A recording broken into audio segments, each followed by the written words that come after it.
저희들이 하나님의 성품을 담자라는 주제 속에서 오늘 30번째 마지막 주제입니다. 무게 있음에 대해서 말씀을 나누고 이번 한 달을 또 이렇게 무게 있는 중량감 있는 쉽게 요동치지 않는 그런 성도의 삶을 또 훈련할 수 있는 축복의 한 달이 되길 바랍니다. 우리는 하나님은 진실하신 분이다. 그래서 우리도 진실해야 된다는 진실함으로부터 시작을 해서 오늘 30번째 주제를 다루고 있습니다. 우리가 하나님의 말씀을 깨달아 갈 때 사람이 분명해진다, 인생관이 분명해진다고 말씀을 드렸습니다. 오늘 많은 사람들이 사람이 어떤 존재인지, 그래서 어떻게 살아야 되는지, 그리고 결과가 어떤 것인지를 모르고 인생을 방황하고 시간을 낭비하고 살아가고 있습니다. 그러나 우리 성도들은 우리는 하나님 만드셨다. 무엇을 위해서? 하나님의 사랑을 받고 하나님을 사랑하면서 행복하게 살도록 우리를 만드셨다. 그래서 하나님을 사랑하고 그 사랑을 가지고 옆에 있는 사람을 사랑해보는, 누차 말씀드리잖아요. 하나님을 사랑하는데 그분을 위해서 할 수 있는 게 없잖아요. 그러니까 옆에 있는 사람에게 주님이 그러죠. 너 나 사랑하니? 그럼 네 옆에 있는 사람 한번 사랑해봐. 살아봐. 그게 나를 사랑하는 거다. 너 옆에는 적은 소자에게 하는 게 나한테 하는 거야. 너 믿음 있어? 나 믿어? 그럼 너 부도 났을 때도 한번 그 믿음 갖고 한번 살아볼래? 너 병 들었을 때도 그 믿음 갖고 한번 살아볼래? 너 친구한테 배신당했을 때도 너 한번 믿음으로 한번 살아볼래? 하나님은 오늘도 우리가 신앙을 가질 뿐만 아니라 신앙 생활을 하기를 원하셔서 이 땅에 남겨뒀다 그랬어요. 아멘? 하나님은 오늘도 저와 여러분이 신앙만 가진 걸 원치 않아요. 그 믿음을 가지고 그 사랑을 가지고 살아보라는 거예요. 생활해보라는 거죠. 그렇게 살아 보여주라고 세상 사람들 앞에서 하나님을 아는 사람이 얼마나 복된 것인지, 얼마나 여유만만한 삶을 사는지, 얼마나 의미 있는 삶을 사는 건지를 살아 보여주라고. 그래서 맛이 되고 소금이 되라는 거죠. 살아보라는 거예요. 그래서 오늘 저와 여러분을 이 땅에 두신 거거든요. 자, 우리는 이번에 그 세 가지 주제, 마지막 주제가 무게있음 앞에가 뭐였어요? 분명함, 그 다음에 후함, 그 다음에 무게있음이거든요. 그러니까 저와 여러분은 성경을 통해서 우리 인생이 어떤 인생인지, 왜 만들었는지, 하나님이 나한테 이 재능을 왜 줬는지, 시간과 물질과 생명을 나한테 왜 줬는지를 안단 말이죠. 그래서 분명함이 있어요. 분명함이. 인생을 방황하지 않아요. 바울이 고백한 것처럼 달려갈 길을 달려가요. 혼란이 없어요. 그게 성도의 특징이라고요. 우리는 분명한 삶을 사는 거예요. 왜 사냐고 물으신다면 답이 딱 있어야죠. 나는 이것 때문에 삽니다. 그 분명함이 있으니까 인생이 명쾌하고, 그 다음에 어떻게 해요? 분명하기 때문에 우선순위가 결정돼서 인생을 잡다하게 살지 않는다고요. 명쾌한 삶을 살아요. 그게 분명함이 있다고 우리는. 그 분명함에서 나오는 게 뭐예요? 후함이라고요. 그러니까 여유가 있죠. 그리고 무게 있다. 무게감입니다. 그 부분을 좀 더 오늘은 생각하고 이번 한 달 좀 무게 있음에 대해서 주님을 닮아갔으면 좋겠습니다. 무게 있음이란 성품에 있어서 말과 행동이 가볍지 않고 장중한 것을 의미합니다. 말과 행동이 가볍지 않은 거예요. 무게 있다는 말은.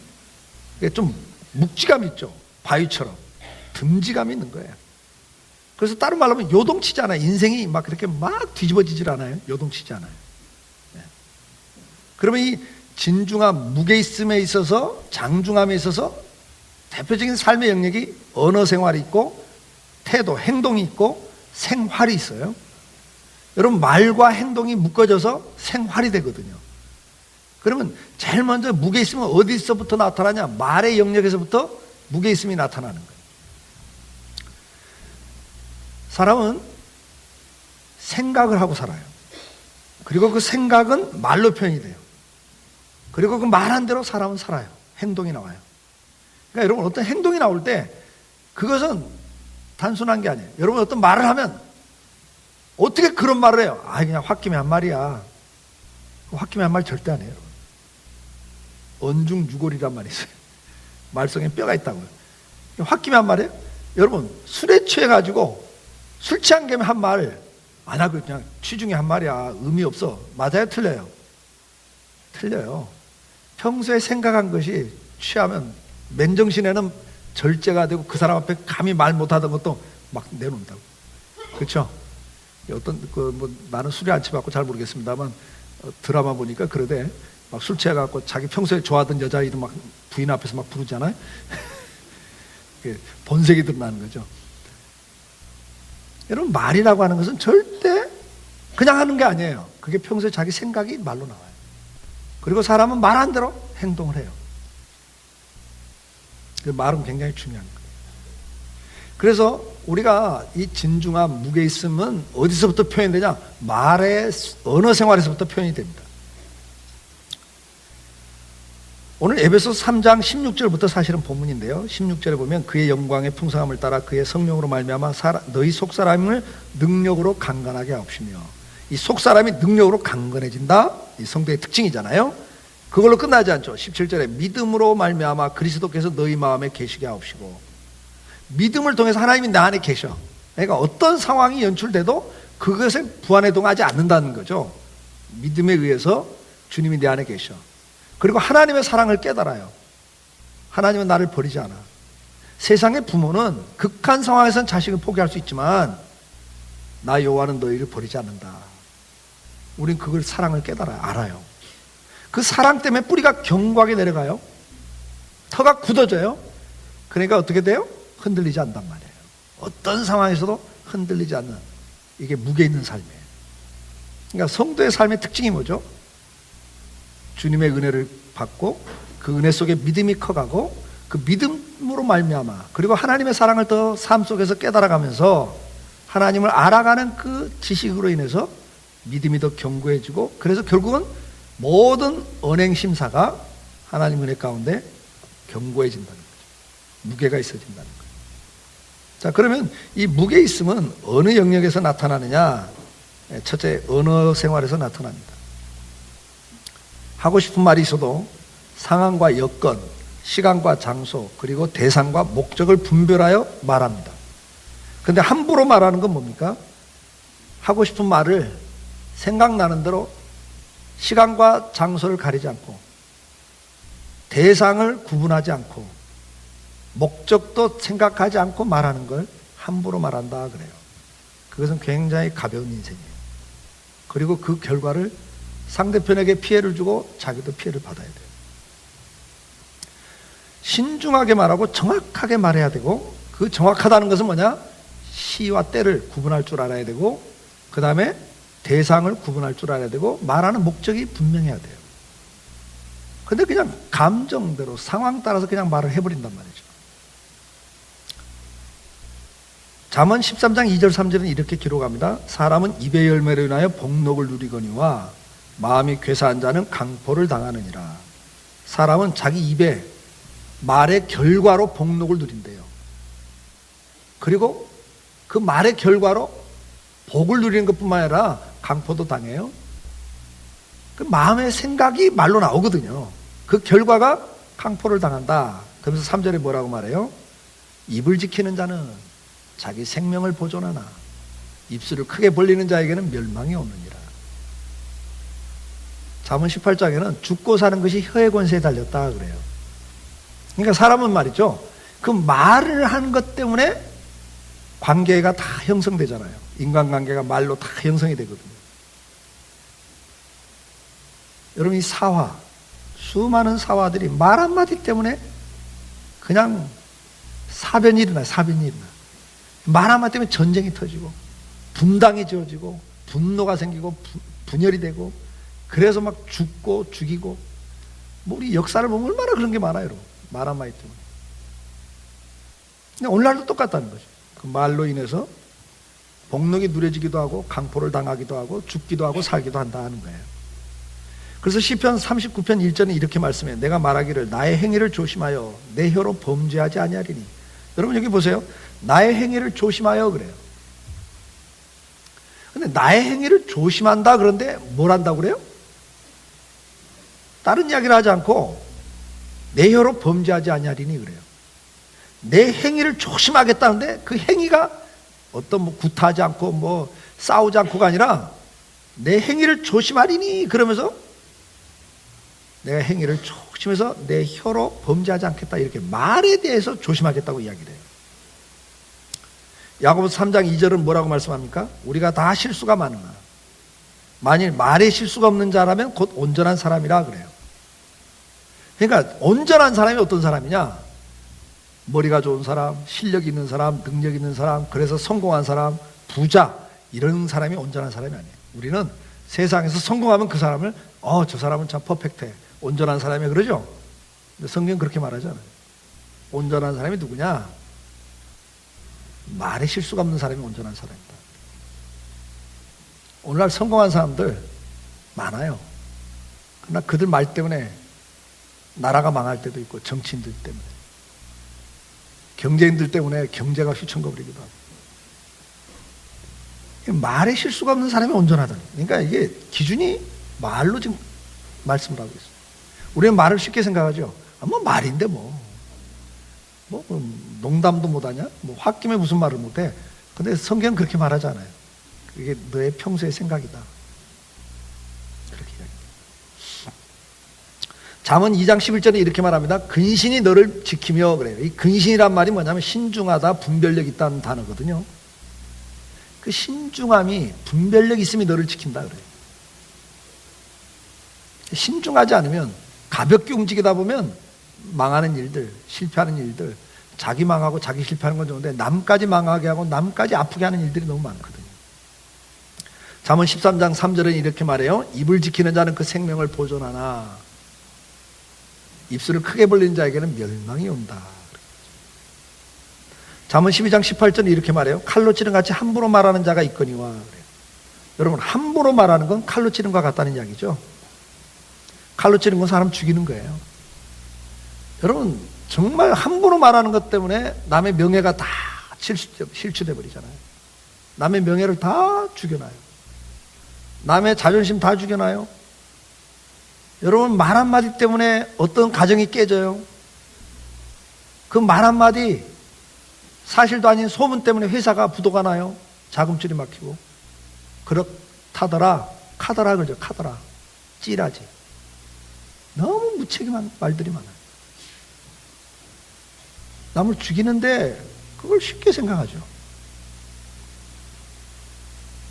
제가 항상 했던 이야기입니다만, 애들은 장난삼아 돌멩이를 연못에 던져, 개구리를 향해서.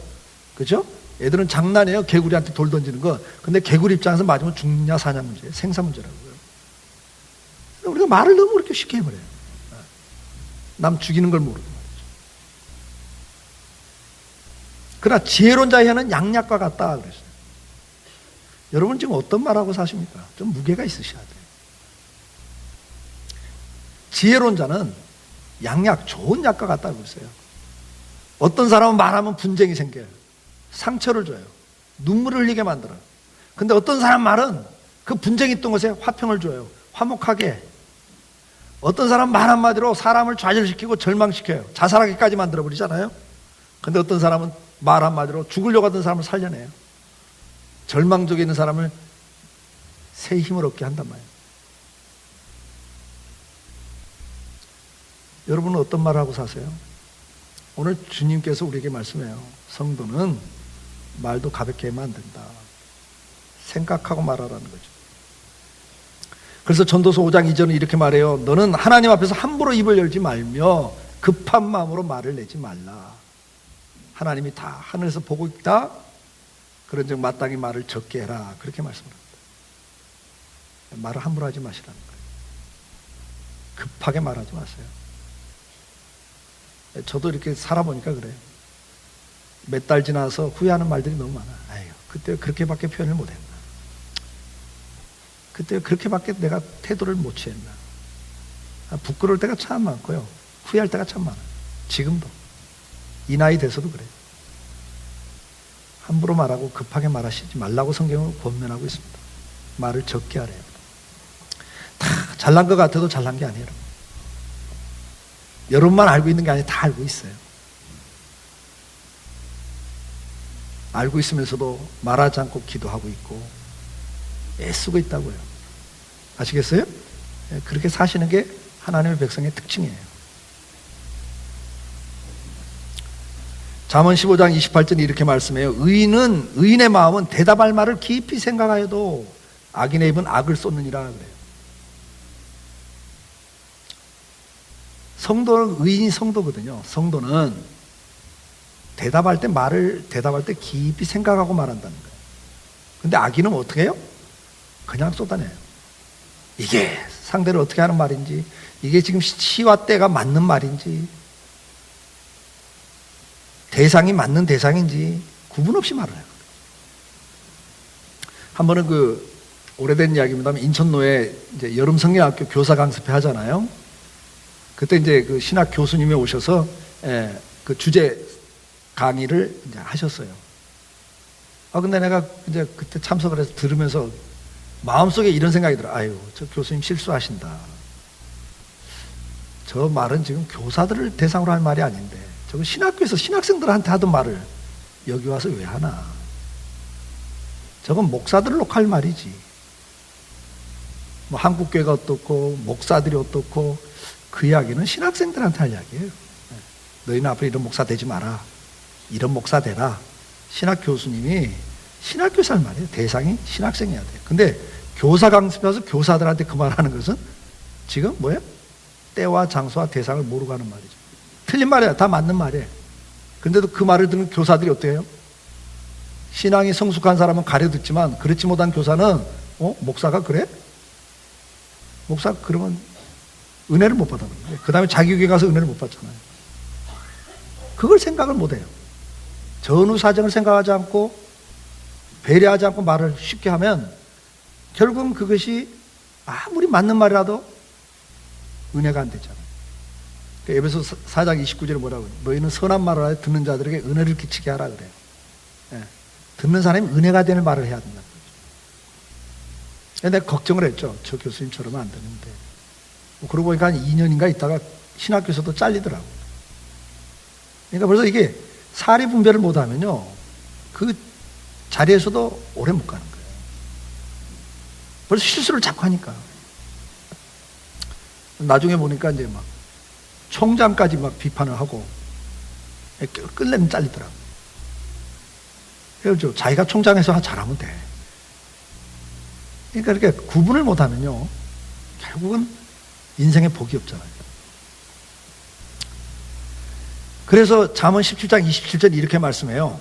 말을 아끼는 자는 지식이 있고 그래요. 여러분, 생각이 있는 사람, 지식이 있는 사람은 말을 아낀다는 거예요. 이 말은 뒤집으면 뭐예요? 지혜로운 사람은 말할 때 생각을 하고 말해요. 우리 고사성어에도 있잖아요. 14일언. 옛날 어른들이 그랬어요. 14일언 해라. 10번 생각하고 한 번 말을 해라. 옛날 어른들도 그랬어요. 왜? 말을 함부로 하다 보니까 너무 실수가 많고, 그 실수가 다른 사람한테도 피해주고 자기도 피해가 되니까 올해 인생의 경험 속에 그런 성어들이 나올 때 뭐라고 그래요? 14일언. 10번 생각하고 한 번 말을 해라. 그런단 말이에요. 근데 성경은 이미 이걸 이야기해요. 성도는 지식을 따라 생각을 하면서 깊이 생각하고 말한다. 그래서 잠언 25장 11절에 이렇게 말씀해요. 경우에 합당한 말은 아루새긴 은쟁반의 금사와 같다 그래요. 여러분, 아루새긴 은쟁반, 거기에 금사과를 탁 올려놔요. 얼마나 아름다워요. 품이 있잖아요. 그런데 경우에 합당한 말, 때와 장소, 대상을 잘 알아서 하는 말은 그렇게 아름답다는 거예요. 품위가 있다는 거예요. 근데 아무리 맞는 말이라도 때와 장소를 모르고 대상을 모르고 말하면 안 되죠. 그래서 잠언에도 그런 말씀이 있어요.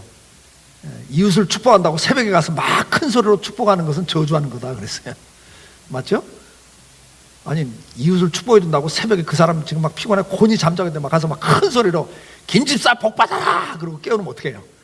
그건 축복이 아니라는 거예요.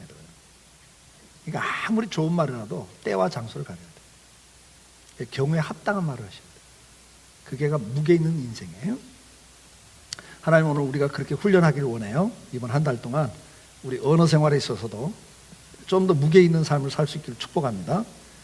뿐만 아니라 행동도 우리는 무게가 있어야 한다. 성경 가르칩니다. 앞에서 말씀드렸지만 사람은 생각이 말로 나오고 그리고 그것이 행동으로 갑니다. 그리고 그것이 습관이 되고 인격이 됩니다.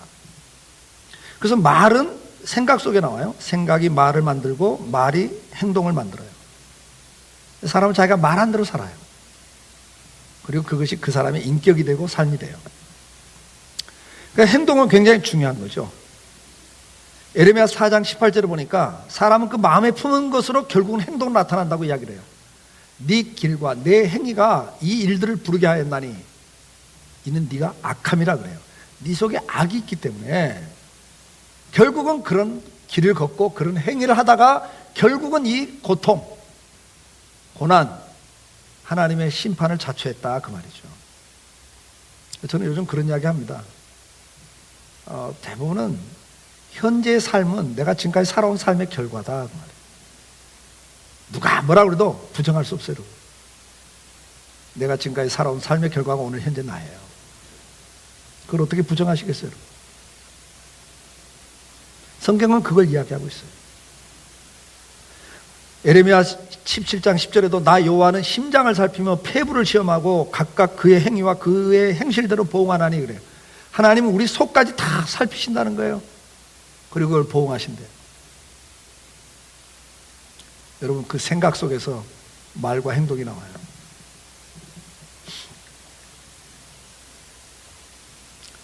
잠언 14장 15절에 이렇게 기록합니다. 어리석은 자는 온갖 말을 믿으나 슬기로운 자는 자기 행동을 삼가느니라. 어리석은 자가 누구냐? 남의 말 듣고 쉽게 그냥 그대로 행동을 옮기는 사람. 그걸 부안해동이라 그러죠. 이스라엘 백성들처럼 누가 한 사람이 원망하니까 그냥 와 같이 원망했다가 하나님은 가나안 땅 들어가라는데 또 정탐꾼들이 들어가면 다 죽습니다. 돌아갑시다 하니까 마저 돌아가자. 이렇게 어떤 말을 듣고 쉽게 행동하는 사람. 이 어리석은 사람이라 그래요. 어리석은 사람. 그러나 슬기로운 자는 자기 행동을 조심한다. 삼가한다. 가려서 한다는 거 행동을. 좀 우리 성도는요.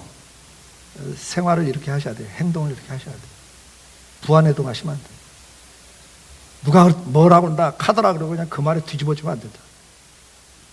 좀 진중하실 필요가 있어요.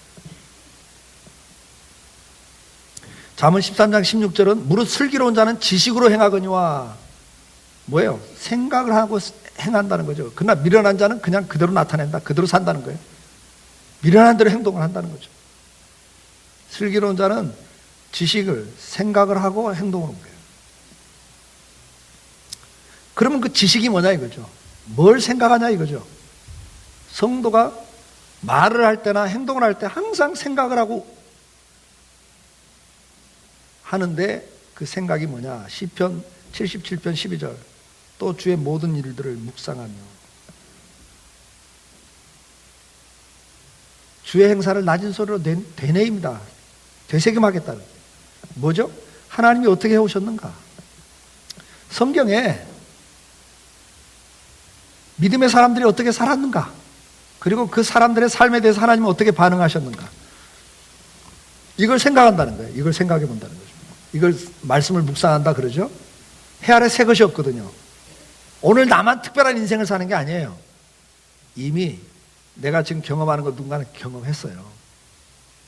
여러분 드라마 보세요. 옛날 드라마나 지금 드라마나 다 인생 이야기 거기서 거기지 뭐 특별한 거 있습니까? 해 아래 새 것 없어요. 그러니까 성도는 어떤 사람이에요? 말씀을 묵상해요. 어떤 말을 할 때도 자 이런 말을 했을 때 어떤 결과가 있었지? 성경에 하나님이 이런 말을 기뻐하셨나 싫어하셨나? 하나님이 이걸 원하는 말이야 원하지 않는 말이야? 묵상을 한다는 거죠. 어떤 행동을 할 때도 이렇게 행동했을 때 우리 선배들이 믿음의 선배들이 어떻게 됐었지? 그리고 거기에 대한 하나님의 반응은 어땠지? 그 결과가 어땠지? 생각해 보니까 아 이런 행동을 하는 게 아니겠구나. 아 이건 하나님 기뻐하지 않아. 아 이건 다른 사람들에게 피해를 주는 거구나. 그러니까 말씀을 묵상하면서 분별을 한다는 거죠. 시편 119편 15절에 내가 주의 법도를 묵상하며 주의 뭐에? 길들에 주의하며 그래. 하나님 말씀이 뭐라고 했는지, 그리고 하나님께서 어떻게 인도해 가셨고 우리 믿음의 선배들이 어떤 길을 걸었는지를 묵상을 한다는 거죠. 그 결과 어떤 걸 얻어요? 119편 99절에 가서 그 결과가 나와요. 내가 주의 증거들을 늘 묵상함으로 나의 명철함이 나의 모든 스승보다 낫다 그랬어요. 내 주변에 스승들이 많이 있지만 그 스승들은 나보다 많은 경험과 경륜을 갖고 나를 도울 수 있는 사람들이지만 내가 말씀을 묵상해 보니까 지금 내 옆에는 많은 스승들보다도 그분들보다 100배, 1000배 많은 경험들이 여기 있다는 거예요. 믿으세요? 성경 이야기 그 이야기예요. 내 주변의 스승이 갖고 있는 경험보다 100명, 1000명 이야기가 이 안에 있잖아요. 그걸 통해서 내가 분별력이 생기고 깨달음을 갖으니까 내 스승한테 지도받는 것보다 훨씬 수가 높은 것을 깨닫더라 그 말이죠. 그러면서 101절에 가면 뭐라고 말해요? 이런 명철이 딱 생기니까 내가 주의 말씀을 지키려고 발을 금하여 모든 악한 길로 가지 아니하였사오며 이렇게 결론이 나는 거예요. 말씀을 묵상하다 보니까 분별력이 생기잖아요. 그러니까 이건 해야서는 안 되겠구나. 이건 계속 가면 안 되겠네. 이건 하나님이 기뻐하지 않고 사람들에게 피해를 주는 거고 아픔을 주는 거구나. 내 인생에 복이 안 되겠구나. 이런 걸 생각이 딱 분별력이 생기니까 어떻게 해요? 절제된 삶이 나오더라 이거죠. 그러니까 성도는 말씀을 묵상하면서요, 기도하면서 하나님의 그 깨달음을 통해서 행동이 어떻게 돼요? 가볍지 않다는 거예요. 함부로 살잖아요.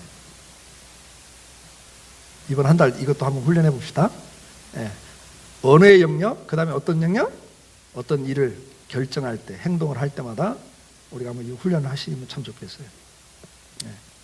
그래서 절대 급하게 가서는 안 됩니다.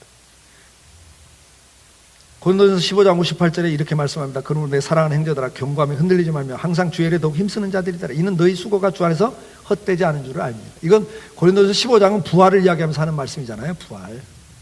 그러니까 우리 성도는요, 명쾌한 거예요. 내가 태어나서 죽는 날이 있고 그동안 내가 살 때는 어떤 삶의 목적을 갖고 살아야 될 인생이고 죽은 다음에는 하나님의 심판이 있고 부활이 있고 영광이 있다. 이걸 딱 아니까 삶에 있어서 무게가 있다고, 흔들리지 않는다고, 쉽게 흔들리지 않아요. 견고하고, 그렇죠? 흔들리지 않는 거예요. 부안에 동하지 않죠. 잠언 14장 26절에 뭐라고 그래요? 여호와를 경외하는 자에게는 견고한 의뢰가 있나니, 우리가 하나님이 누군가를 알 때 경외심이 나온다고 그랬잖아요. 창조주, 주권자, 심판주, 이걸 믿을 때 경외심이 생기니까 거기는 두려움도 있잖아요. 그래서 어떻게 해요? 하나님의 주권을 믿게 되니까 그분에게 의뢰하기 시작해.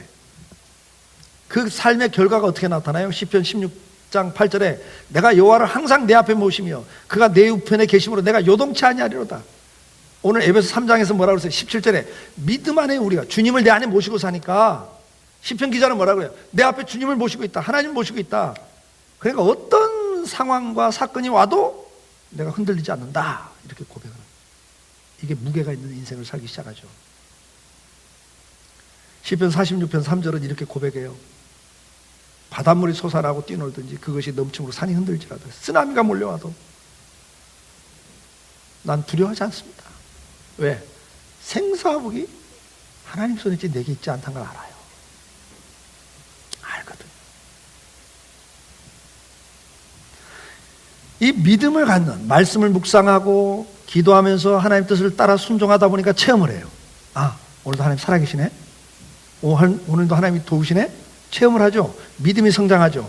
근데 말씀에 불순종하고 내 생각대로 내 방법대로 했어요. 그랬더니 잘 되다가도 너무 아픔이 있어. 이렇게 살면 깨지는구나. 이렇게 되는데, 일은 되는데 눈물이 있구나. 고통이 주어지는구나. 이런 것, 성공과 실패를 반복하면서 어떻게 생겨요? 믿음이 생기죠. 하나님을 알아가는 믿음이 생기잖아요. 그 믿음이 우리를 어떻게 해요? 생활 속에 경고함을 준단 말이에요. 흔들리지 않게 한다.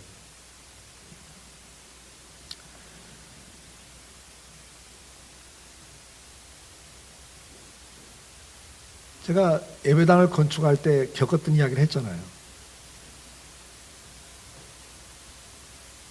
난 믿음이 있다고 생각했는데 그 믿음이 역사적 믿음이구나. 역사적 사건을 믿는 믿음이었다.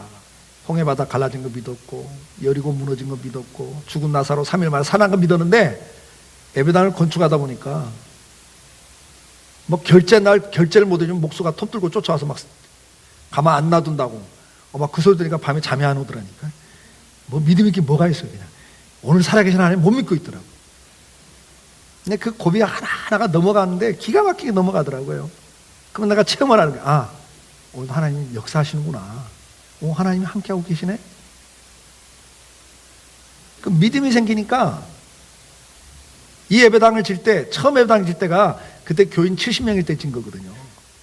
그러니 뭐 자금이 없었고 날마다 쩔쩔매면서 그런 막 불안이 있고 두려움이 있었는데 이 예배당 건축할 때는 규모가 훨씬 큰 거거든요. 근데도 그러다가 IMF를 당했잖아요. 이 예배당 짓다가 IMF를 당했잖아요. 그러니까 막 다 수군거리는 거야. 이제 불가능해. 이 IMF 땅에는 이건 건축 불가능해. 이건 안 돼. 중단해야 돼. 막 이런 이야기들을 막 하는 거예요. 주변에서. 그때 제가 이렇게 따라서 하게 했잖아요. 또 따라서 한번 해봅시다. 하나님께서도 불경기를 타신다. 하나님도 불경기 타세요? 근데 IMF 때문에 안 된다니까. 그 말이 뭐예요? 하나님도 불경기 앞에서는 꼼짝 못한다. 이게 안 된다는 거예요. 내가 보니까 그 말이더라고. 하나님께서는 불경기를 타신다. 따라서 하니까 또 따라서 하다가 웃더라고요. 아닌 것 같으니까. 여러분, IMF가 와도 요동치 않음이 있단 말이에요.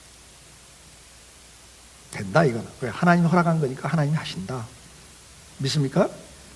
정탐꾼들이 들어가면 다 죽습니다. 그럴 때 여호수아 갈렙 뭐라고 그래요?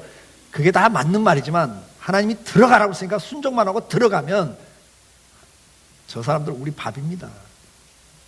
절대 밥이 아니에요. 정탐꾼들이 뭐래요? 저들은 우리가 저들 앞에 메뚜기 같다. 밟으면 우리는 그냥 찍소리도 못하고 죽을 메뚜기 같다. 다 그렇게 그게 객관적 평가라고요. 근데 여호수아 갈렙 뭐라고 그래요?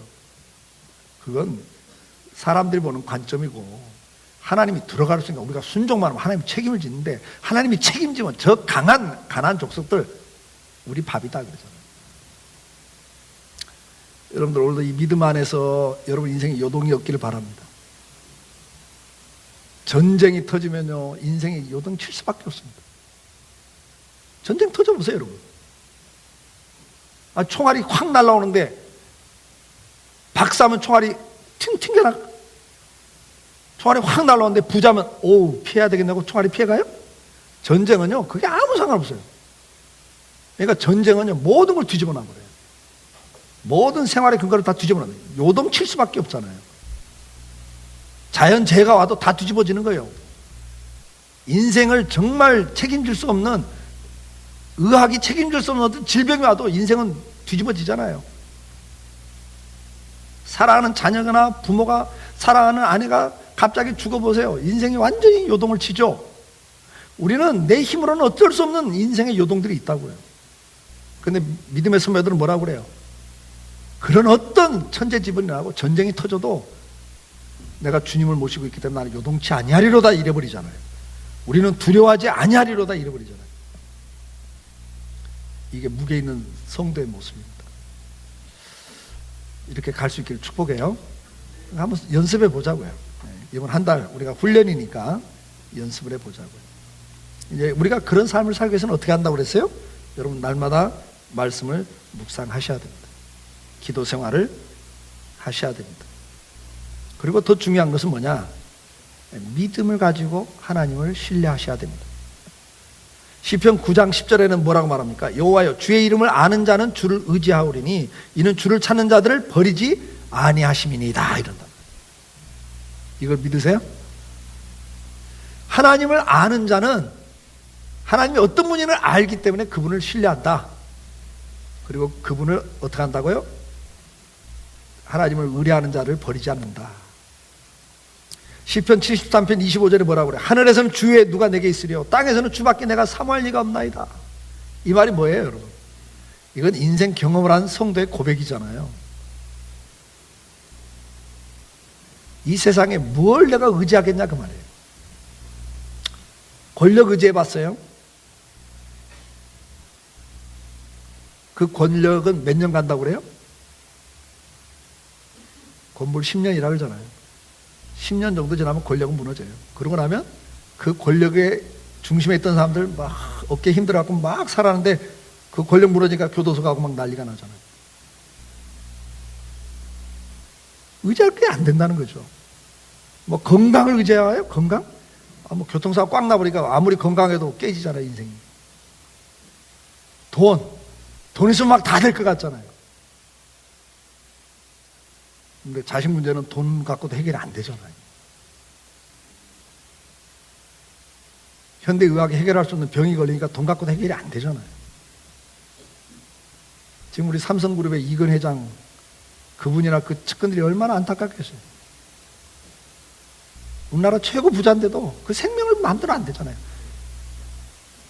우리나라 최고의 병원을 지어놓고 최고의 의사들을 지금 끌어다 모아놓고 하는데도 안 되는 게 있는 거예요, 여러분. 뭘 의지하세요, 여러분? 돈을 의지하세요? 그거 갖고도 안 되는 게 너무 많아요. 권력, 돈, 건강, 명예 다 별거 아니더라. 지금 시편 기자가 하늘에서는 주에 내가 누가 주게 내게 있으리요, 땅에서 주밖에 내가 사모할 리가 없다는 말이 뭐예요? 믿었던 거 다 무너지더라는 거죠. 남편도 무너지고 아내도 무너지고 자식도 무너져요. 하나님 살아보니까요, 주님밖에 내가 의지하고 사모할 분이 없네요. 오늘 이 고백이 성도의 고백인데 저와 여러분이 고백이 되길 바라요. 이 고백 있는 사람은 뭐가 이루어지냐? 요동치 않는 무게 있는 인생이 시작된다는 거죠. 역대하 14장 11절에 아사왕의 이야기가 나옵니다. 전쟁이 터졌는데 상대편 적군의 전력과 우리 군대 전력을 비교하니까 이건 게임이 안 되는 거예요.